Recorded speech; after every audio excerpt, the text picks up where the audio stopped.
Avery, whose show is this?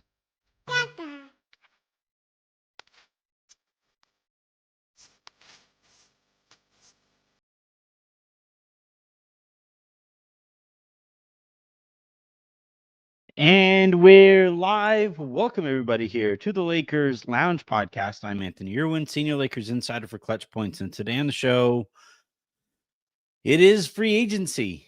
It opened as of 3 minutes ago, and not a single Shams bomb. Unbelievable. Unbelievable. Over the course of the show, what we're going to be doing is updating you guys on some of the situations that we talked about this morning in the lowdown that I recorded heading into free agency. There are a couple updates to offer there, so we'll go ahead and get to those. We'll obviously react to some of the deals that get announced over the course of the show. Here's the deal. Here's how I kind of have this planned out. My son is just about ready to wake up from his nap. He is just about ready right there. And as such, I probably shouldn't just let him chill in his room for too long. So if he continues to hang out and just kind of slob around on his bed, perfect. We'll continue to do this show for as long as we can. Jen also is there's Jen calling me right now. So that means she is on her way home. So ideally, Miles sleeps all the way through to when Jen gets home. Ideally, we'll see how close we get to that plan. But yeah, today we're going to be talking about all of the free agency stuff as it happens. And here's the first one. Here's the first big one. Not really, but Chris Haynes tweeted out sources. Sacramento Kings have arranged meetings via Zoom to talk with Dennis Schroeder and Russell Westbrook. Kings looking to acquire both, but have other point guard options to speak with.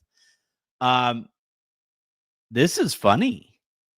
This is funny to see, teams actually doing the meeting thing at, right at the onset of free agency. When, wasn't too long ago, they would say, all right, free agency is open, and you get all those deals. That's not how it's playing out here. So we're going to go ahead and react to meetings that are taking place. Meetings. All right. I want to go ahead and play this bad boy because I just like the noise.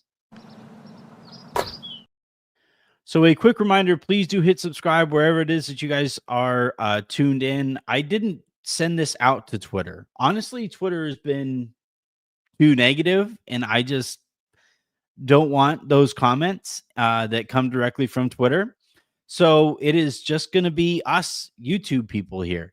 When you show up, please do hit that subscribe button. Please hit that like button, all of the good buttons that tend to help us out a little bit.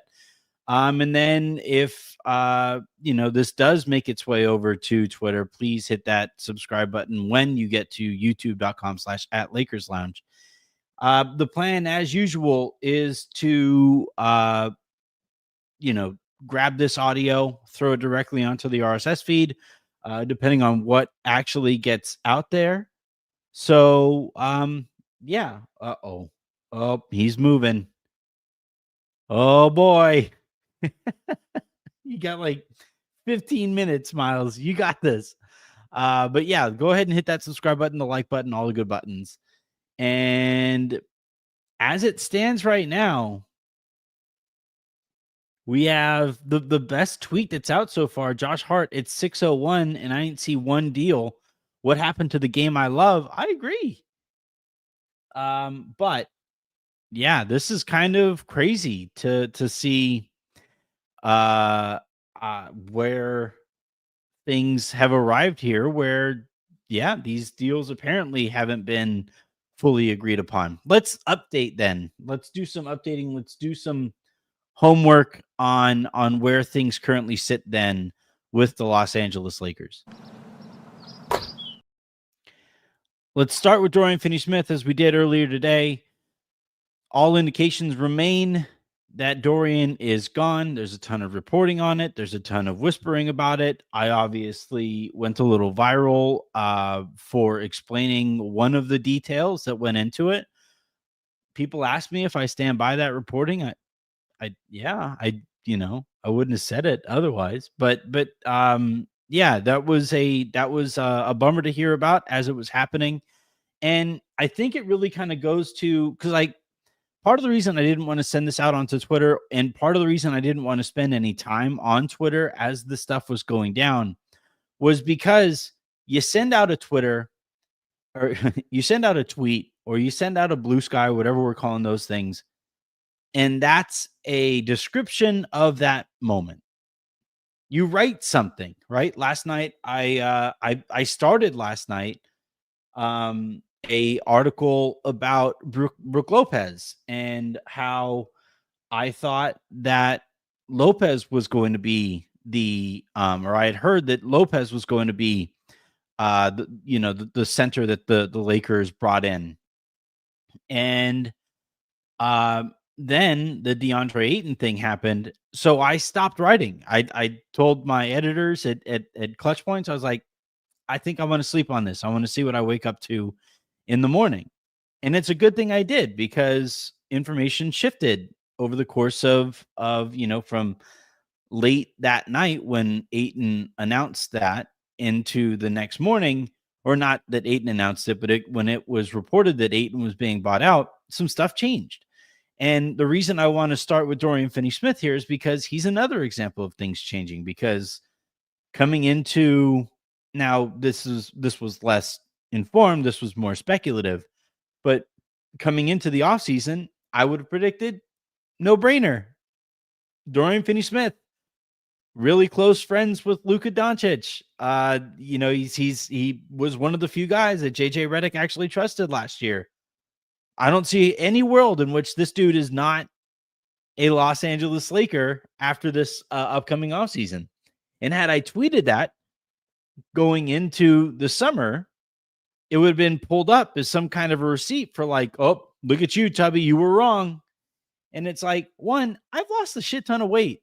I'm down to like 200 something, when like a couple months ago I was in like 230, 240 range. So get your facts straight. But then also, again,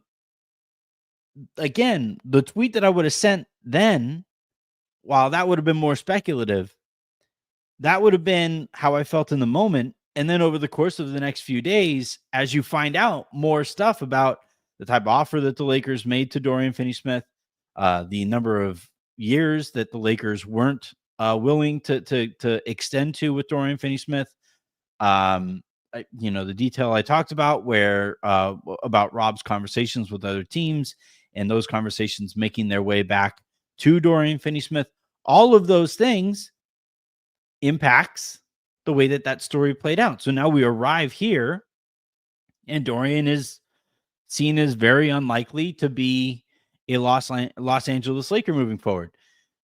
Now, here's where it's funny. I'm not saying this is going to happen. I would definitely not bet on it. I wouldn't even be comfortable handicapping it. But let's just say the Lakers, having seen what's out there with Brook Lopez, with Deandre Ayton, with Bruce Brown, with the free agency market as it currently stands, and having seen what their options are, let's say they just go back to Dorian Finney-Smith and like, hey,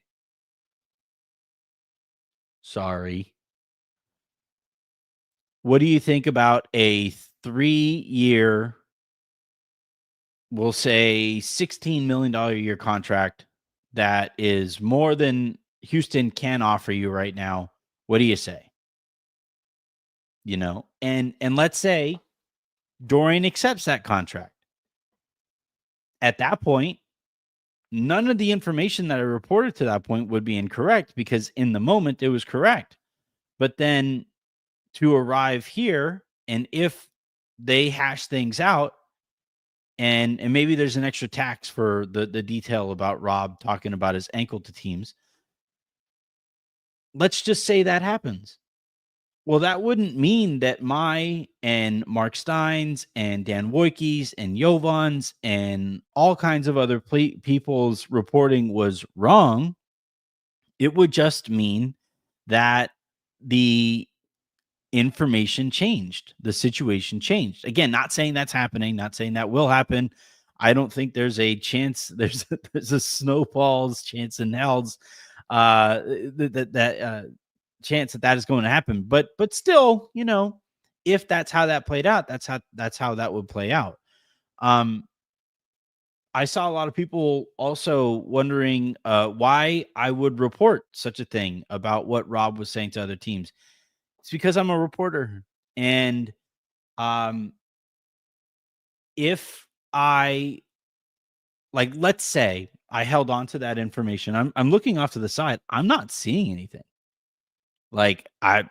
Nothing is happening, and there's a whole bunch of us who are live right now waiting for anything to happen, and nothing is happening. But anyway, let's say I have information on the Lakers that would impact your fandom, right? Let's say that I knew something, it was substantiated, it was well sourced, it was backed up. Let's say I had that information and it would impact how you feel about the Lakers, whether as an organization, their chances next season. Let's make it as simple about betting and put your hard and earned cash on the line. Let's say I have that information, and because it paints the Lakers in a negative light, I don't report it. Then you bet on the Lakers, not knowing that bit of negative information. And had you known that negative information, you wouldn't have bet on the Lakers. If you were to find out that I was sitting on that information because I don't like my mentions being mean, you'd be kind of pissed and I'd be a shitty reporter. So when I hear this thing and when I find enough, when there's enough people who say, yeah, that's the word, I have to come out with it. If I don't, I wouldn't be a very good reporter, and it wouldn't be worth your time to come on and watch my show. I wouldn't be worth your time. And I wouldn't respect myself as a reporter. First bit of news: Shams Charania reporting the Memphis Grizzlies and All-Star Jaren Jackson Jr. are expected to agree on a 5-year, $240 million maximum renegotiation and extension. Sources tell ESPN he is repped by CAA. 240. What? 240 divided by 50 or divided by 4. Oops. By, is it 4? 5. Divided by 5. 48 million for Jaren.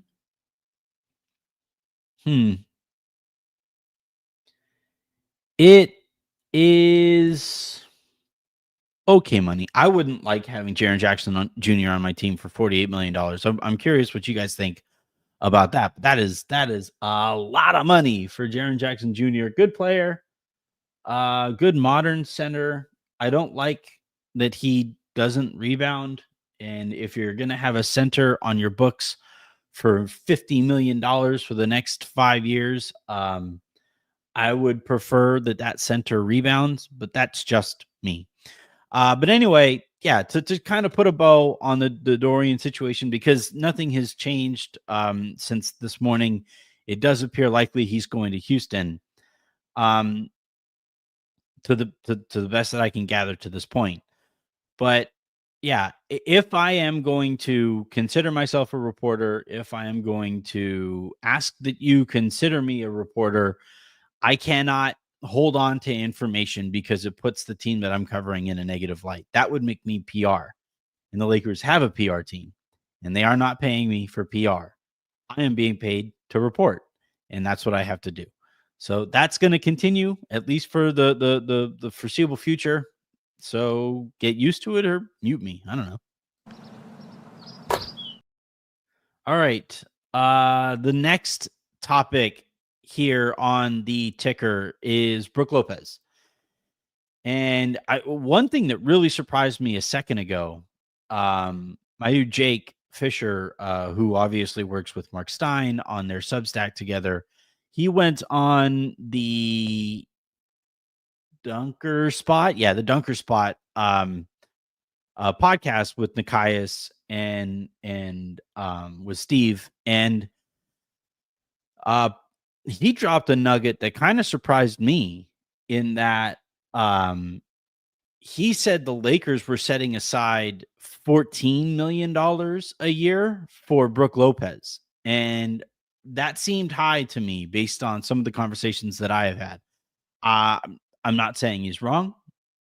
If he winds up being right, it would hurt my soul a little bit.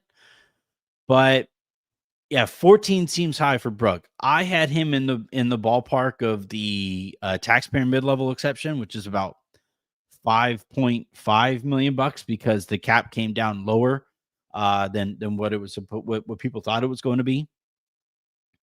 I had him in that kind of 5-ish range, maybe the biannual exception, but if he does come in at $14 million a year, that would hurt. I wouldn't like that one bit. It's an expiring, and it would immediately become a very tradable expiring. So take that into account. But $14 million for Brook Lopez at 37 years old is tough when, for $14 million or maybe even $10 million, you could potentially sign,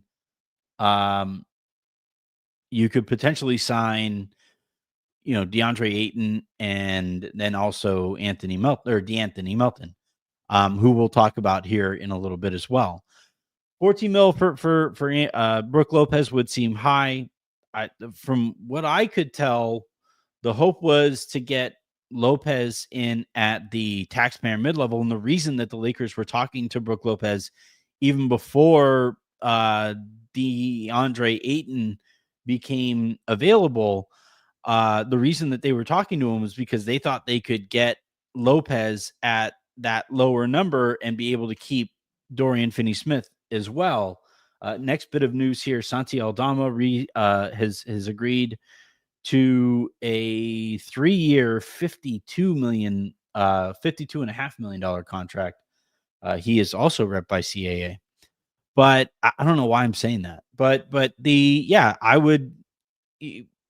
I would hesitate to give Brook Lopez $14 million. I'm curious what you guys think about that one. That's a lot of money for Brook Lopez, seeing as I don't think he's a starter anymore. So yeah, now this is a good point here. T-Dot making that every team would give Brook 5. He's therefore worth more. Yeah, possibly. I don't know that I would go so high as 14. Like if you want to, if essentially his team would start asking for a bigger chunk of the full mid-level exception, and that gets him to the number of like, $7 or $8 million. Okay, still not great because I would still like to be able to have my full mid-level after giving him like the biannual exception. But okay. I'm not saying, Steve, that I'm not saying that it's an overpay. It's more about being able to have Brook at the biannual exception, even if it hard caps you at the first apron, having Brook at the biannual exception, then having a full mid-level exception to be able to work with on top of the biannual exception. Unless you think you could do like Brook and Melton, then Melton takes your biannual exception. And then you have another player coming in at like $7 million out beyond Brook, or Ayton in this case. But we'll kind of see how that plays out. But that the update here being the reason I'm talking about Brook Lopez was that bit of information from Jake Fisher that he had heard that the Lakers were kind of getting ready to give Brook Lopez their whole mid-level exception. And look, even to that point, that would make some sense them letting Dorian Finney-Smith walk. If they had always planned on letting Dorian Finney-Smith walk, then that would kind of jive with what Jake was hearing about the Lakers prepping their full mid-level exception for Brook Lopez, because they wouldn't have had access to their full mid-level if Dorian was still on the roster. So that makes it interesting too. Also, there was some noise from Brooks' camp that apparently Milwaukee wasn't fully out of the picture in some of the ways that it was being framed late last night and into the morning, and that over the course of the day that Milwaukee became more and more of an option. So that's something to keep an eye on there too. Some of that might be a response to Deandre Ayton and the noise there. The good news there would be that, because I never heard it to the extent that Brook was like fully signed under tampering law, but it was definitely pretty far along the line from what those talks got. Again, fully legal talks, obviously, but those talks apparently had gotten good and far. But had they come to some kind of even tampering agreement, that would have obviously made things really difficult when DeAndre Ayton became available. And if Ayton becomes available and you have that, again, even tampering agreement there with Lopez, then you become a real dickhead for going back on your agreement to go get Ayton. So if there was no agreement in play, and I don't believe there was an agreement in play, that gives the Lakers more flexibility to pivot and go talk to DeAndre Ayton, as Chris Haynes was talking about earlier today when he was saying that all signs were pointing towards Ayton going to the Lakers. So all of this is to say that we're still here waiting for news on either Lopez or Ayton. Let's talk about Ayton next. I have a clip of what I said about Ayton, and I honestly might just grab it and show it to you guys. And let you guys make the decision here. But I talked about Ayton earlier this morning, and I have a couple potential extra nuggets on that situation. But never hurts to hear what you're saying and hold yourself accountable for the stuff that you're talking about. But yeah, Ayton is really interesting in that he, and this is what I said, this part of what I said this morning. I'm waiting for the clip to upload. That's why I'm kind of filibustering here. But Ayton is kind of interesting in that he has the most to gain by going to the Lakers. And that's one of the reasons that I find myself kind of intrigued by Ayton. If you're Brook Lopez and this is your last contract above the veteran minimum contract, I don't really see like a ton of incentive to really work your ass off and make the most out of that situation. I do see that with Ayton. And you guys would know this, how much I value the notion of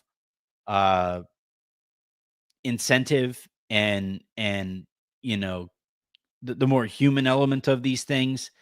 If the Lakers go out and get Ayton and they get him to a deal in that ballpark of $10 to $14 million a year, and they basically say to him like, hey man, you could be on a veteran minimum contract next year and you could be seen as like the next like all-time bust in NBA history.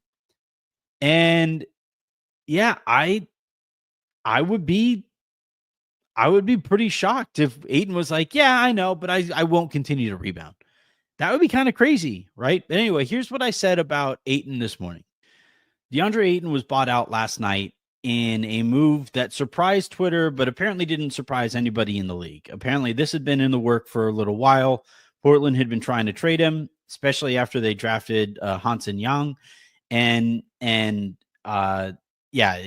those trade efforts didn't go very far for a player who has motor concerns, who doesn't exactly have the best injury track record, and is just kind of widely renowned as a bit of a bust to this stage of his career in terms of, what you expect from a first overall pick. So Ayton gets bought out, and here's where I'm trying to square a bunch of information that has come in all at the same time, where Ayton is exactly the kind of player that the Lakers would typically go after. High draft pedigree, number one overall pick, doesn't have, his injury history isn't great, but he doesn't have like the crazy bad surgeries or anything like that usually tends to scare the Lakers away. He's big, he's athletic, he shares an agent with Luka Doncic. And so like you look at all of that situation, you say, okay, yeah, he's probably going to be a Laker. A lot of people kind of connecting those dots I saw on Twitter last night. And there are certainly people throughout the league who are kind of connecting those dots too. The thing is, the Lakers, as did the rest of the league, knew that Ayton was probably going to get bought out, and yet we're still working to sign Brook Lopez again, legally, obviously doing everything legally, but like they even given that Ayton may eventually become available, they maintained the work that they were doing on Brook Lopez. Now, can they sign both?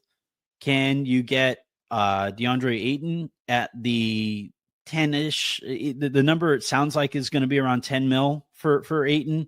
Maybe you can get him at 10 mil, use your remaining full mid-level on another wing, right? Maybe a Bruce Brown. And then maybe you also go out and you use your biannual exception on Brook Lopez. This would hard cap you, I believe, at the first apron, but maybe, just maybe, that is kind of the plan to recover from losing Dorian Finney-Smith. So you guys heard it there. One thing to note, the $10 million that I thought Ayton would, either be signed out or whatever, that $10 million, that was, I believe, reported after there's the Finney-Smith news. Free agent forward Dorian Finney-Smith has agreed to a 4-year, $53 million contract with the Houston Rockets, sources tell ESPN. Michael Tellum of XL Sports negotiated terms of the deal with Rockets executives for the 3-and-D wing. So breaking news that you've been hearing from me for a little while, Dorian Finney-Smith is out. Oh, man. That's a lot of money for Dorian Finney-Smith, but the Lakers just gave up 3 second rounders for him last year. And they gave up their only, you know what? Let me collect my thoughts, and we will come back to DeAndre Ayton here in a second. All right. One of the core, I'm not going to call it a tenet, but one of the core character traits of the Rob Pelinka Lakers is using assets for, temporary fixes.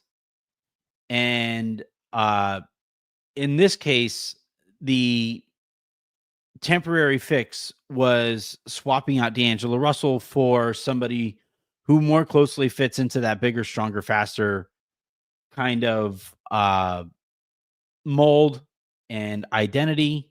And what that led to was you turned 3 second rounders and D'Angelo Russell's expiring contract into a few months of Dorian Finney-Smith. And I just don't think that's good return on value. I don't think that's good return on investment. And yeah, he's older. Dorian is 32 years old. I think the Lakers are trying to make a concerted effort to get younger and more athletic. And as such, Dorian doesn't necessarily fit there. But still, it's a matter of what are you like? What is the longer term goal here with the Lakers? And what is the longer term goal here with the Rob Pelinka front office? And this is something that the Dodgers are going to care about is where's your organization? We are the Lakers organization. Under Rob Pelinka, they're kind of the Lakers disorganization, right? And I'm really curious what like comes out from more traditional reporting about everything that went into the Dorian Finney-Smith thing. But the thing about the ankle is true, and he was leaving in large part because of that. But the thing with Rob and the way that he operates, because I'm already seeing it. I'm already seeing it here in the comments. Don't over dramatize losing a 32-year-old. You know, I've seen it all over my timeline as well, where it's like, come on, what are we doing about Dorian Finney-Smith? Why does anybody care about Dorian Finney-Smith? And it's really just that, like, you can't just keep throwing shit at the wall, because the Lakers are trying to position themselves, at least financially, with the flexibility to go out and get Luka's next co-star. And the annoying thing is that, they're doing so while they have his current co-star in LeBron James. That's why he and Klutch were like, guys, can we try winning a championship now and then focus on the future after? But anyway, where you wind up is an organization that had one first rounder to be able to move this year. They had one second rounder to be able to move this year. Their second rounder was at number 55. So unable to improve that, they needed to spend a bunch of cash. That impacted their spending ability elsewhere. And you can't enter off seasons with one first, one second, and a bunch of expiring contracts and expect to, retool in the way that you need to. And yeah, part of that has to do with, trading for Anthony Davis and then trading for Luka Doncic, but you got a discount on Doncic, and the AD trade was however long ago? It was forever ago. You couldn't have, recovered any longer term assets in that time, or you could have stopped yourself from, like, I think they used second round draft capital on Mo Bamba, right? And then he winds up walking. They use second round draft capital. Now, look, an example of them showing good process there was with Rui, right? They use second round draft capital on him.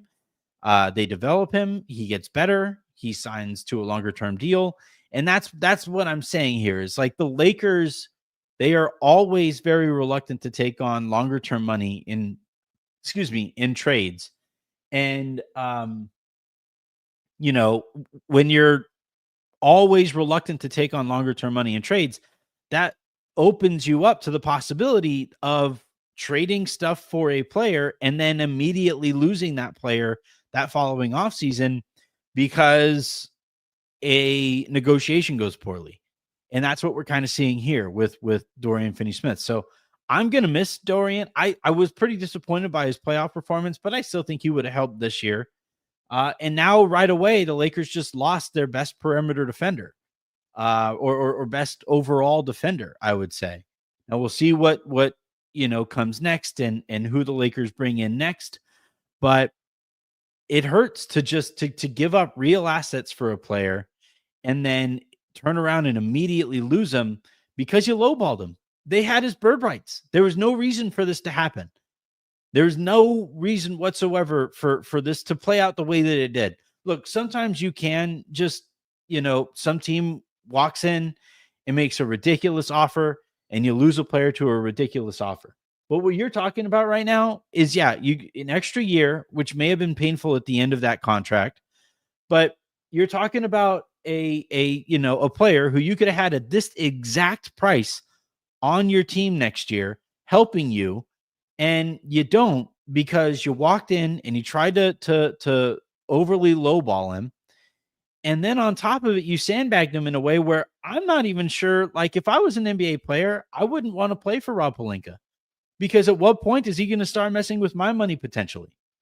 So, yeah, I'm This was expected, but it's certainly still a blow. And let's see how the Lakers work to rebound from losing one of the few playoff rotation players that they had for nothing. Let's go back to DeAndre Ayton. So DeAndre Ayton, and this ties back to Brook Lopez not being so far along that the Lakers, were like extended and needed to make an offer officially to Brook Lopez once free agency opened. Doesn't appear that never got it ever got to that point. Got plenty far, but never appeared to get to that point. And that does allow the Lakers some flexibility to pivot when DeAndre Ayton became available. And in asking around, one of the points that was made closer to the Lakers was, well, when the DeAndre Ayton buyout stuff started swirling, that when that noise and that smoke started swirling, the Lakers didn't think that they were going to lose Dorian Finney-Smith. And that's why they were having conversations with Brook Lopez for their taxpayer mid-level exception, not their non-taxpayer mid-level exception. So, for the Lakers to then find out they were losing Dorian Finney-Smith, and then now there's probably going to be two sides to the story. Dorian's side of the story is going to be, we were lowballed, then they talk shit, and we signed with Houston. The Lakers side of it, here's a story that I would probably expect you guys to hear eventually is, we heard DeAndre Ayton was becoming available. We talked to Luka about somebody he shares an agency with and somebody who plays a position of need. We talked to Luka about this, and we pivoted, and we started positioning ourselves for DeAndre Ayton. And the reality is going to be somewhere in the middle between what those two stories are telling. But at the end of the day, given everything that the Lakers have to work with, I would imagine, like, if I had to bet on it, probably say Ayton. Ideally, it's Ayton and Brook, with Brook as your backup. The Lakers have, since they hired JJ Redick, when they had Frank Vogel, when they had Darvin Ham, they were perfect. They're perfectly fine, promising roles to players, most infamously with Andre Drummond. Since they hired JJ Redick, they have not done the promising roles thing. And it makes me wonder, given these circumstances, if the Lakers would go to DeAndre Ayton and promise him a starting gig, and then also maybe promise Brook Lopez a certain number of minutes, a certain type of playing style, where maybe both of those guys share the court and the Lakers are just super big and super slow. I don't know. But yeah, I would imagine with Ayton, now that Dorian is officially gone, that the Lakers are working their asses off to replace Luka's best friend on the team with somebody who shares Luka's agency. And that's going to, I think, be the thing to kind of keep an eye on over the next few hours, rest of the day, rest of the night, however long. A reminder, DeAndre Ayton has to clear waivers before he can be signed. Now, what often happens is a player will know that he isn't that he is eventually going to clear waivers, as Ayton does. Nobody's going to pick him up for his full contract. So, with him being bought out, the chances are that he is already working, and his team is already working on which team is going to give him the full mid-level. And at the very least, he's going to be expecting to make $10 million a year so that he recovers all of the money that he gave up in the buyout. And then we'll kind of go from there. But we will probably get word on DeAndre Ayton before he can officially sign. I would probably say, or before he even clears waivers. Nobody's going to pick him up off of waivers. And what that means would be, literally paying him his full contract. That's not happening. So I would anticipate we'll probably get some clarity on Ayton and or Lopez in the next day or so. Would be ideal, was what I was going to say there. The next little bit here before we move on, Dan Wojcicki and Sam Amick of The Athletic. They are both reporting that De'Anthony Melton is going to be on the Lakers' radar, is already on the Lakers' radar. Asked around about his market, and I think a lot of teams would like to have him on the minimum, which probably makes it unlikely that they're going to get him at the minimum, seeing as he won't start for the Lakers next year. So I would probably wager that he'll get a chunk of either the whatever is left over from the full non-taxpayer mid-level exception that the Lakers can work with after they sign one of Ayton or Lopez, and then they'll look to see if they can use their biannual exception. And the reason that teams are hesitant to use it is because that hard caps you below the first apron, and the Lakers would be right up against it. So, but Melton, a really good defensive point guard. I saw some people saying, "Oh, there's your 3-and-D wing." No, he's 6'3".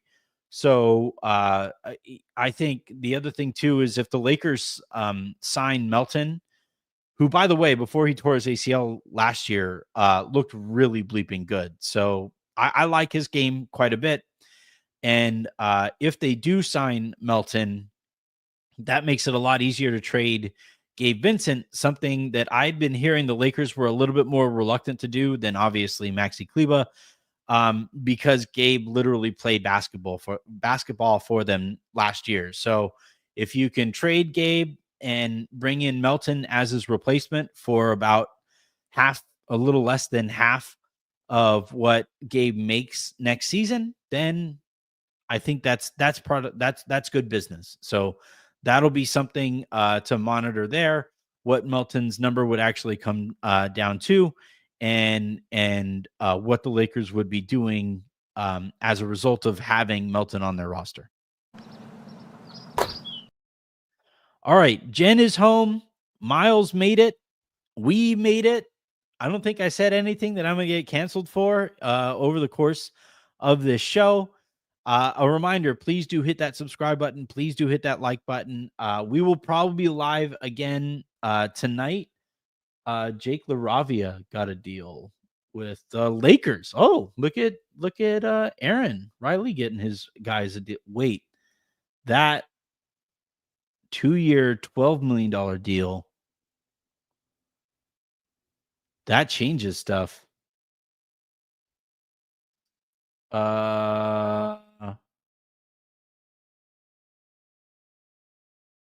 I know Austin has been working behind the scenes to try to get this to happen. 2-year, $12 million deal. That would be for the taxpayer mid-level or the biannual exception. So shit, I'm not going anywhere. Look at that. We're talking this through. So the biannual exception, I'm going to look this up really quick, is worth NBA biannual exception 2025. That would be worth $5.134 million. You include the raise that he'll get in the second year of that contract. And yeah, this is for the biannual.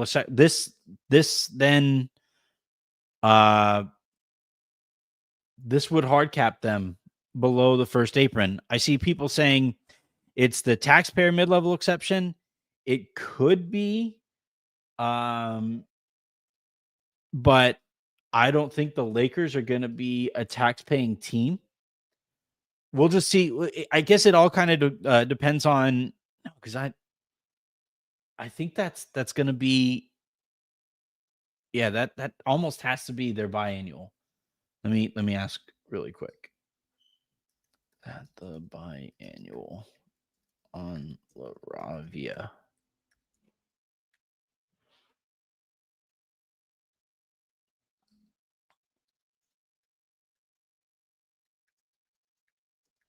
That's the buy. All right. Just went ahead and asked a couple of kind folks for that bit of news here. So yeah, if that's the biannual. So all right, so LaRavia, little bit of scouting report. We'll talk through that while I wait for some clarity there. Jake LaRavia stats. He's a really good shooter. He is more of like a 3-4 than he is a 2-3. He is all right, so people are saying that it isn't the biannual exception. So then that would mean that the Lakers used a chunk of their mid-level exception, which then uh we'll see what center they can get for whatever is left of their mid-level exception. But that's interesting. LaRavia, anyway. So last year played 66 games, scored just under 7 points a game, shot 47% from the field, shot 42.3% from the field. He's 6'8", 235. Not the best athlete, but he's the biggest thing is he's got a nice high quick release. So, and he's let's see, 24 years old, which the Lakers are going to like as well. He was traded. He was traded to Sacramento. He started the season in Memphis, and when he got to Sacramento, was super popular there. A lot of like really good guy with the fans, really good teammate, all of that stuff. And the Lakers have had also needs to be mentioned. He shares an agent with Austin Reeves, and that AMR is that agency. They've been working to get one of either LaRavia or Day'Ron Sharpe to the Lakers. They wind up ideally, I think they wanted both of them there, but it wound up being LaRavia now. And for now, it will be kind of curious to see what the Lakers do here. It could be the first year is worth $5 million and the second year is worth 7 or 5.5 and 6.5 kind of a deal.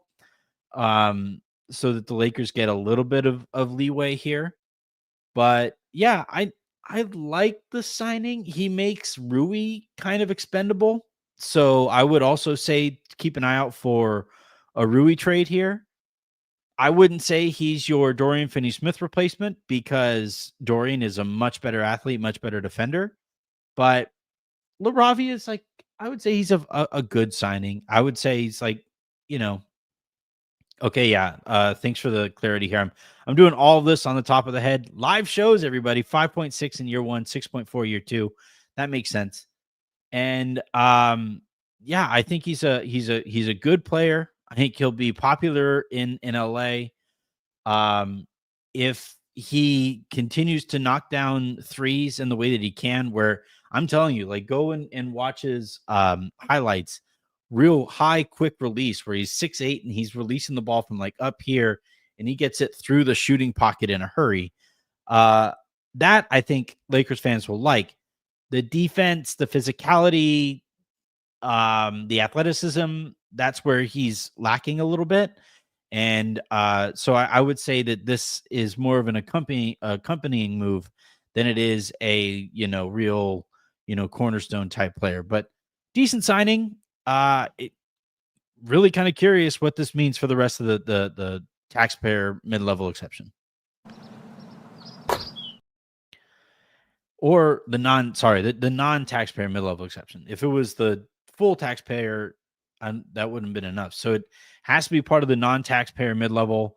That gives the Lakers about 9 or so, like $8.5, $9 million to work with on their non-taxpayer mid-level exception. And yeah, we'll kind of see what comes of it. But I am going to hop off now, work on some LaRavia stuff, ask around on what's going on next. And the plan will probably be to hop on here. Well, obviously, whenever we get any kind of news, but maybe like a recap or a primer for day 2 of free agency tomorrow. So until then, and until the next time you guys hear from me, I'm Anthony Irwin saying have a great rest of your day. Make somebody else's, and I will talk to you in 30 seconds. I don't even know.